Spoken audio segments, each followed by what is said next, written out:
back with another chapter of Expected Unexpected by Arctic Vulpix. We are currently on chapter 79, and if you want to follow along, which I really do highly recommend, link will be in the description below. Let's get started. Chapter 79, Corpse. The bots that were present froze in shock before Freddy raced over to the door and prevented the other bots from coming in when they came back after hearing the scream. Mangle hurried over to Hedy, trying not to look at the head again. Foxy was trying to calm Ruby down since the teen had gone into panic mode after seeing the whole thing. She could handle violence and blood, but corpses brought too many memories back of seeing her parents in the morgue at the funeral, and Ruby clamped a hand over her mouth, and Foxy barely managed to grab a trash can at a time before she threw up her dinner.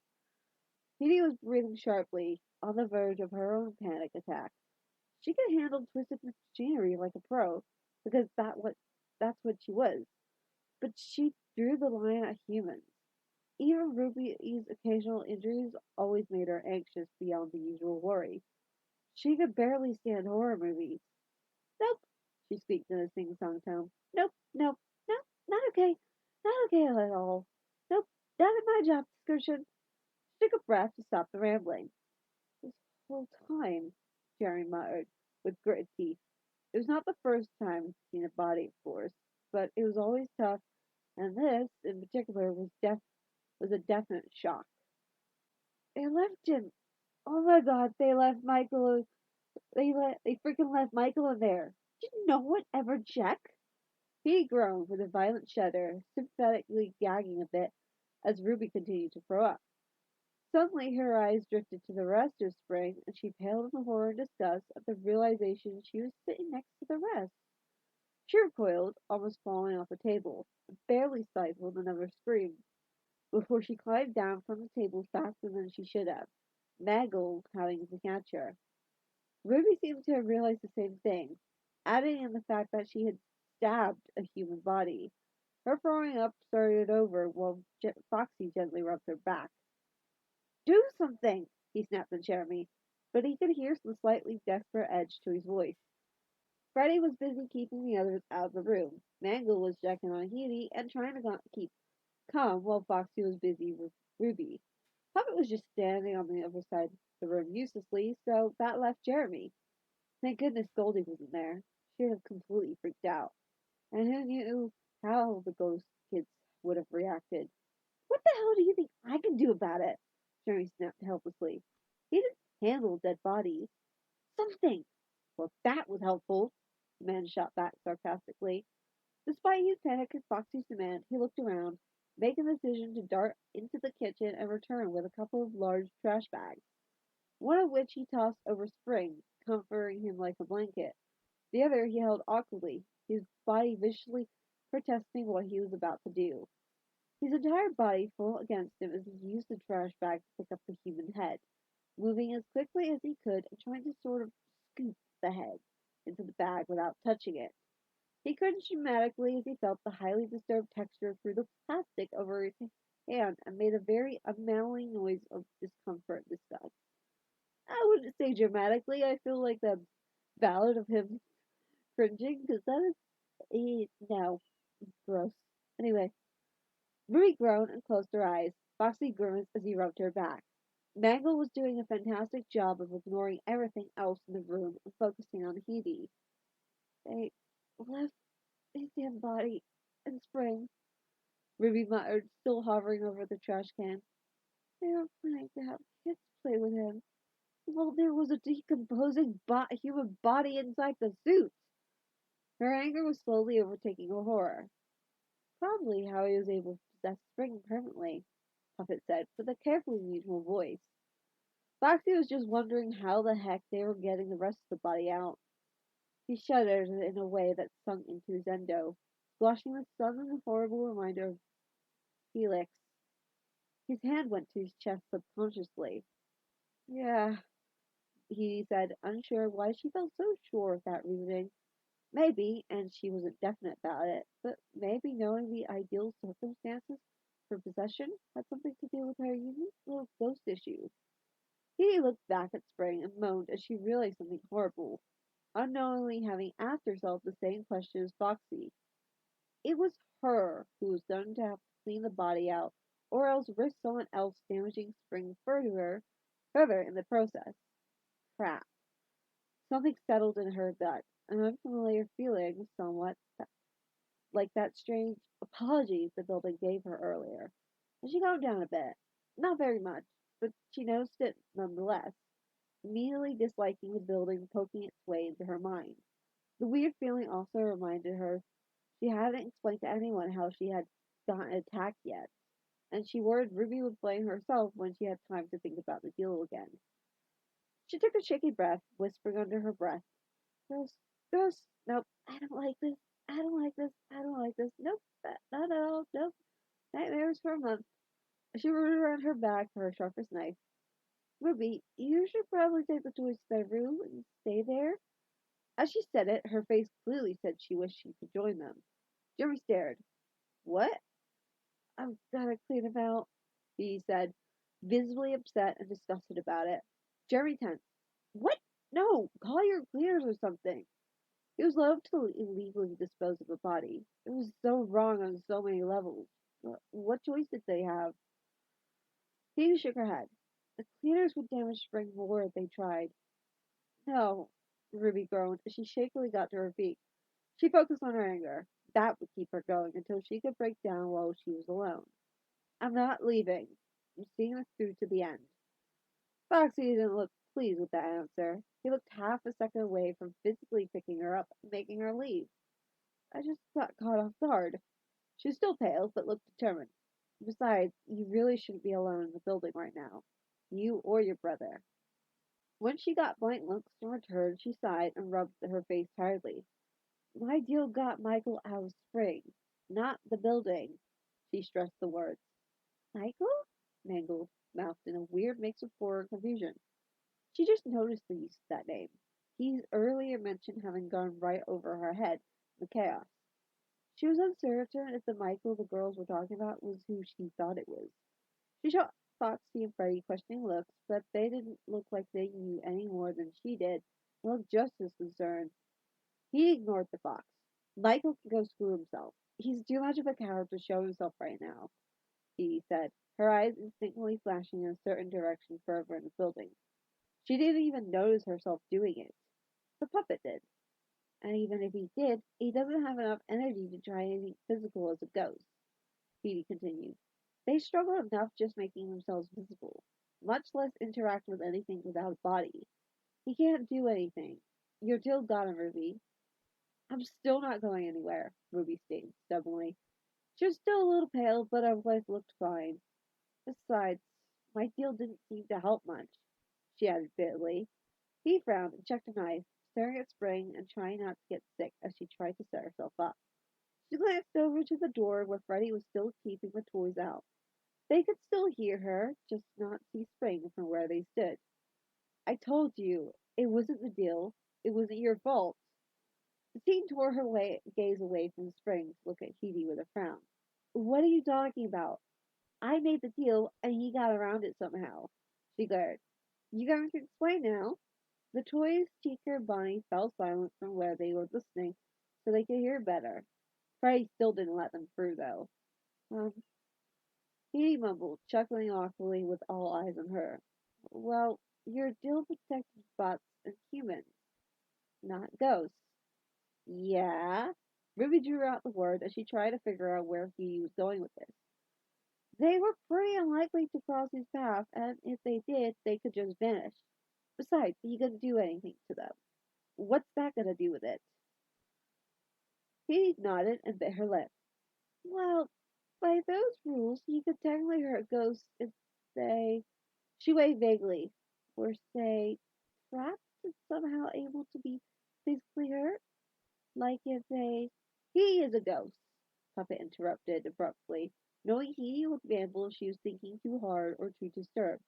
"She's dead, in a way." He froze and everyone snapped around to stare at Puppet. It was quiet for a really long time. "What?" Toby sang weirdly, the words not entirely computing. Puppet looked at Hedy pointedly, effectively throwing her under the bus after that statement. She stared at him, but managed to speak. The building thinks I'm dead. It thought I died, and it didn't know what to do with me when I came back.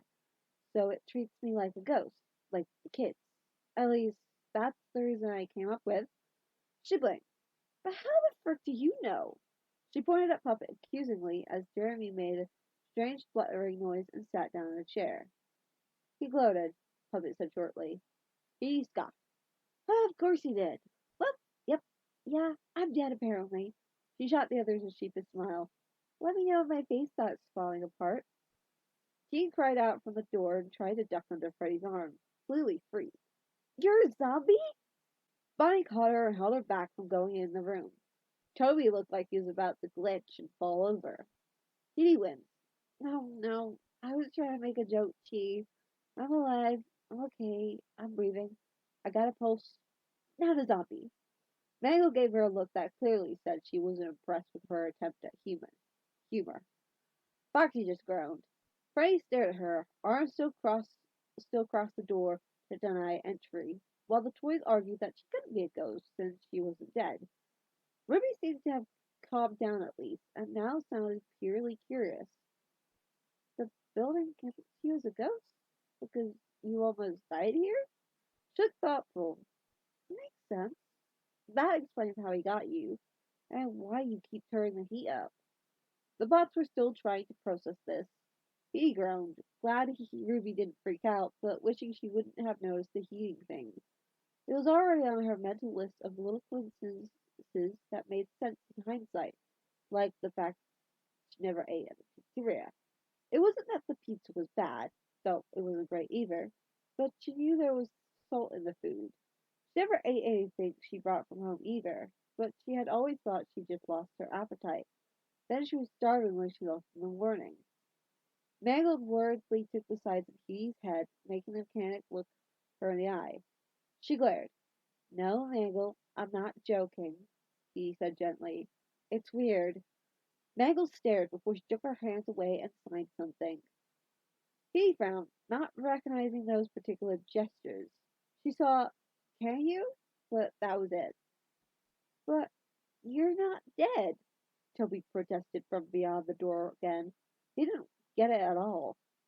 I wonder if salt works on you, Ruby mumbled, mostly to herself. Any forced side focus on Spring was cut as she abruptly glared at Ruby. Don't you dare! Ruby stared back. But aren't you curious? Foxy was relieved to hear the teen asking ridiculous questions again. She was sounding more normal, and it was just typical that she focused on that first. Mangle was also looking curiously at Hedy now. Hedy narrowed her eyes. At the risk of you experimenting on me? She suddenly paused. Okay, maybe a little curious. Ruby's wicked grin made her regret her answer immediately. At least it had distracted everyone from the whole partly ghost reveal. Jeremy was definitely going to talk to her about it later, and Ruby probably just needed time to process it. The toys would need another explanation, probably. The zombie joke kind of eased the fear as she hoped. Made it worse, actually. Oops, I think Michael figured out when he grabbed my shoulder, he said, pulling her shirt just enough to show some bruises she found. Ruby sobered up again at the mention of Michael and glanced at Spring, ignoring the skull just sitting in a plastic bag. With some effort, she looked away and back at Hedy. I should have included the ghosts in the deal, she sighed, rubbing her eyes. You couldn't have known, Foxy immediately protested. He didn't look the least put off by the reveal, which was admittedly freaking the toys out. Now why the heck did you lock us out? Because I knew you guys would follow me, and I didn't want you to see me do that to him. I'm not a nice person when I'm angry, she answered honestly. There wasn't much more to say to that. Eventually, Freddie made the bots outside leave and stayed by the door to make sure they stayed away, warning Toby not to try and sneak to one of the other entrances down the hallway and around the corner. Mangle stayed by Hedy to help her if she needed it. Ruby just stayed nearby with Foxy to wait. Jeremy and Hedy both put on plastic gloves and tied handkerchiefs around their faces. One hell of a sibling bonding time, huh? Jeremy quipped as Hedy tried to decide the best place to cut the suit open so she could sew it up later. Hedy glared at him over her makeshift mask. Shut up. Her voice was muffled, and Mangle chuckled weakly. Okay, Jeremy said simply. It was just as bad as they imagined. She thought the head by itself was bad. The next several hours were filled with disturbing energy and several trips to a trash can to puke in the beginning. They ended up with a very, very disgusting filled trash bag of human remains. Luckily, or maybe not, whatever was left of Michael was very dried up after 15 years. So it wasn't messy in a nasty, wet way, and more to the effect of tearing apart dusty leather pieces, bones, shriveled organs, and what used to be limbs wrapped in the shredded remains of clothing, to untangle the body from the mess the springlock turned him into. That was the most work. He was never gonna like mummies ever again. Unfortunately, rotting inside the suit left some very dense and gross colored stains that they didn't think any amount of bleach was going to help. Hedy was going to have to work around the stains until she had Spring at a point where she could make the cleaners do something about the smell for her. Because, dear God, it smelled. It should have gone away after 15 years. The worst part was seeing just how he died. She didn't say anything, but as she pried out what was left of her would-be killer bit by bit, with Jeremy and Mangle's help, she could see where every springlock failed and exactly what it did. It wasn't a fast or merciful way to die. The darker part of her said he deserved it, but it wasn't like he learned his lesson, and it just made Spring another victim. She was very specific about what Jeremy could touch, so that unfortunately meant she did a lot of the initial picking work. She felt disgusting. She was probably going to bathe in sanitizer when she got home, no matter how much it would burn her still healing wound. They worked around the pipe until Hedy could ease it out while watching what machinery it might pull on. It went in another trash bag. Jerry was adamant none of their DNA got left with Michael's, and her blood might still be on the pipe, unless Jeremy needed to return to his station. No one wanted Rusty as a souvenir, least of all her. She found the hard drive. It was in the head, like she guessed, but in the torso near the back. She carefully set it aside with the rainbow-colored pin wires still attached, like an umbilical cord. Ruby barely missed completely destroying it, but that would be Healy's little secret. Otherwise, besides a worrying scorch mark from some kind of overheating and general wear and dings, it was intact. Not that meant much, but it was good news.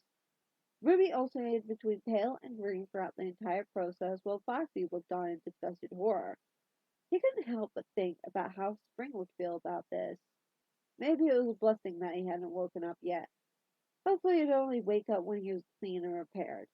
His respect for Hedy he also climbed up quite a bit, though he wouldn't tell her that. He was willing to do this to make sure that Spring got repaired properly. Maybe he'd let her take a look at him next time she asked. Mangle just looked completely grossed out. She handled it well, though, and stayed close in case Hedy needed her. But Hedy only used her to hold parts of Spring out of the way, and wouldn't let the fox touch any of the remains. Ruby looked over the trash bags and swallowed back bile. Brendan Fraser's mummy is ruined for me, she moaned softly before asking, What's the damage like? Trying to focus on anything else except the dead body. Hedy swallowed and took off one glove to tuck her mask down. It's going to be a lot of work, she said honestly, her eyes shot to the daylight coming in from the front of the building. Oh, great. What time was it? They couldn't have the day staff coming in to see this, much less open for customers. At least the cleaners were always the first to show up, so it might not be as bad if they didn't have everything put away. A lot of the endoskeleton is snapped in bad places, making me think the only reason Springtrap could walk was because the body gave support in there. She swallowed again. Ruby wrote that there was a loud crack when she broke Springtrap's leg. There was no way Ruby was strong enough to shatter titanium. That crack was Michael's old, rotten, brittle human leg shattering. She wasn't going to mention that and hoped Ruby never realized. Most of the springlocks got twisted from being caught in Michael and moving around too much. It's going to take me months to completely fix, but I can probably get that in one piece this week. This freaky spring lock system means he doesn't actually have an endoskeleton like everyone else. It's a lot more like puzzle pieces that articulate weirdly. I have some choice words for whoever decided on this design. That's structural though.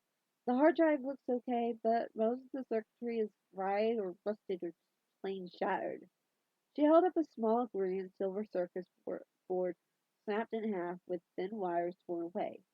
This would connect to his right arm's shoulder motors so he could tell it to move.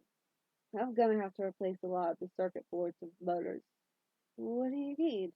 Ruby asked after taking a deep breath. Now wasn't the time to go ranting about the people in charge. The bots in the room were stuck speechless at the damage. It must have been agonizing just to be awake for Spring.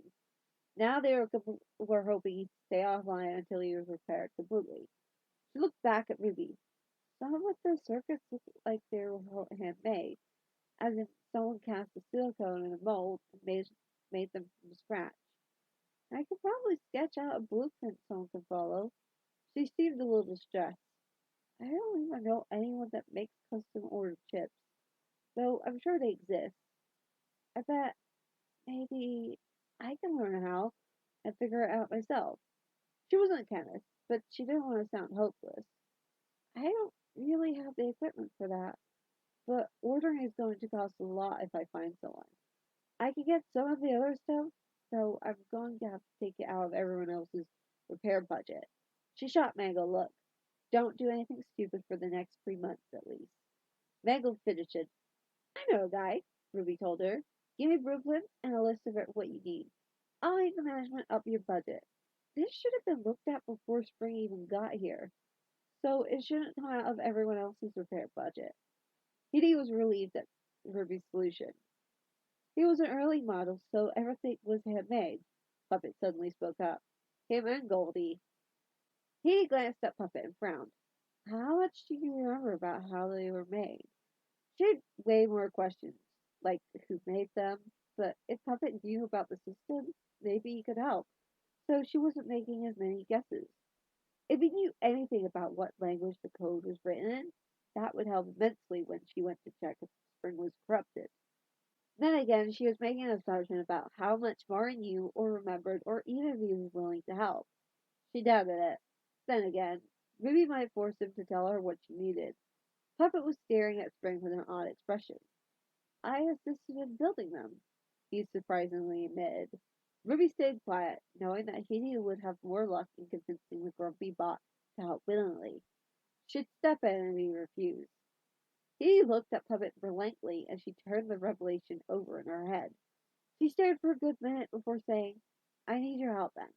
There's too much I don't understand, and I don't want to hurt him more by accident while I try to teach myself. He stared back at her for a long moment, debating with himself. Fine, he eventually answered. Foxy and Mangle stared at him suspiciously, while Freddy was just relieved. Yes, Puppet was a jerk, but he was the first one of them made and did know the most about the earlier models. He also knew that Puppet used to get along really well with Goldie and Spring before everything went downhill. Goldie still missed the close friendship they used to have. Petey nodded hesitantly and gestured for him to come closer, handing him the notepad. She glanced at the clock and paled.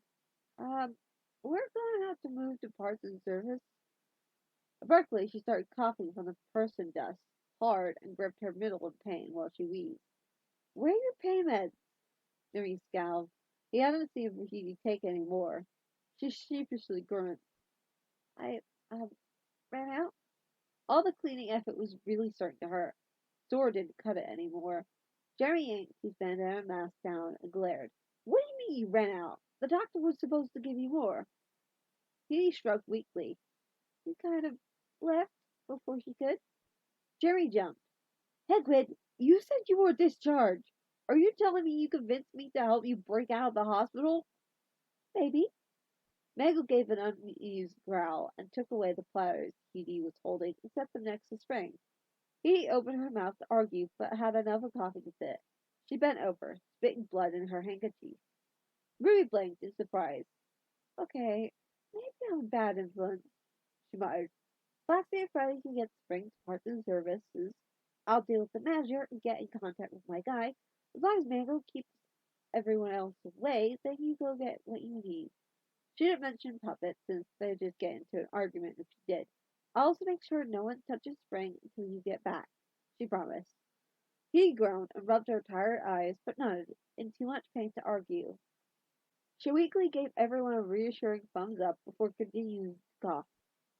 Make sure you get some sleep too, Jerry muttered to Ruby as he helped Hedy. Hedy pointed at the trash bag. What the heck? She coughed. What are we gonna do about that? Jerry Blanche made a shuddery huff. Oh, take care of him. What does that mean? Don't worry about it, he said. Foxy and Freddie carefully lifted Spring and carried him towards parts and services. Ruby watched him for a moment before her shoulders slumped in exhaustion. I'm just going to tell the cleaners that parts and service is off limits, she muttered, mostly to herself. Mangle hesitated a moment longer, looking at Hedy worriedly before she went to keep an eye on the others. Good idea, he said, though they probably won't touch him anyway. She glanced at the bags again and made a face. We could probably get them to dispose of that. Not like they don't know how. That's what they did. Her voice dropped to a bitter tone. We cleaned up Scott after all. She wondered if the day staff knew what happened. Did they think she or Ruby were dead? She actually knew one of the cleaners, and she wondered if he freaked out about having to clean up her blood without knowing what happened. The fewer people who know, the better. The look in Ruby's eyes suggested that she was going to take out her frustration and anger at the whole situation on the manager. No one really felt sorry for him. And that's the end of chapter 79. There was a bit more, but I think that's all about OCs and that. Ooh, but Corona's put a note down that she's the co-author. So, yeah. So, I hope you enjoyed. If you did, leave a like. Be sure to subscribe. Upload new videos every Friday and Saturday. And be sure to leave a review. I don't want any comments on the video. I want you to leave a review. Show the author some love. Because they wrote this. And they deserve it. So go. But before you do, subscribe, like I just said. And I'll see you guys tomorrow with the next chapter of Being Up the Mind.